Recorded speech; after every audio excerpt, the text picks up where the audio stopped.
আসসালামু আলাইকুম। হযরত মুহাম্মদ সাল্লাল্লাহু আলাইহি সাল্লাম একদিন সাহাবীদের সঙ্গে এইভাবে,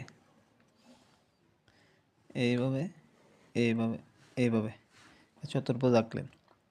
তারপর এইভাবে সোজা মাঝখান দিয়ে একটা লম্বা টান দিলেন এবং এভাবে একটা তীর করলেন।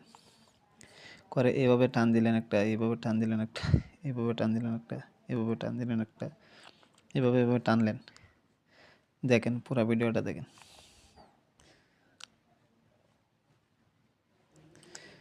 রাসূল সাল্লাল্লাহু আলাইহি সাল্লাম সাহাবীদেরকে এভাবে দেখালেন যে তোমার জীবনটা এখান থেকে শুরু। তুমি এখানে জন্মাইলা, জন্মানোর পর প্রথমে এই বাধাটা আসলো, তুমি এটা অতিক্রম করলা, তারপরে এই বাধাটা আসলো, এটা অতিক্রম করলা, তারপরে এই বাধা আসলো, এই বাধা আসলো, এই বাধা আসলো। এইভাবে একটার পর একটা বাধা আসবে জীবনে। আসার পরে যখন তুমি আস্তে আস্তে শেষ, যে এখানে তোমার সীমাবদ্ধতা জীবনের শেষ, শেষ এইখানে হবে, এখানে আপনার মৃত্যু। আর আপনার স্বপ্ন এই জায়গায় যে আপনি এতটুকু পর্যন্ত সাফল্যে পৌঁছাবেন, যেখানে আপনি যাওয়ার আগে এই জায়গায় আপনার স্টপ, মৃত্যু। আপনি এই জায়গায় যেতে পারবেন না, এর আগে আপনার মৃত্যু হয়ে যাবে।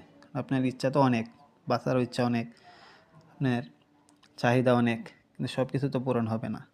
তাই বলে হতাশ হওয়া যাবে না। হজরত মোহাম্মদ সাল্লাহ সাল্লাম এটাই বোঝাতে চাইছেন যে হতাশ হওয়া যাবে না, আল্লাহর উপর ভরসা রাখতে হবে, আল্লাহকে বিশ্বাস করতে হবে, ইবাদত করতে হবে।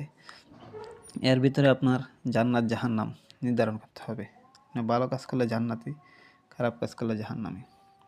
ঠিক আছে, জান্নাতে যেতে হলে অবশ্যই আল্লাহ তাআলার গোলামি করতে হবে, নামাজ পড়তে হবে, হজ জাকাত সব কিছু টাইম টু টাইম করতে হবে।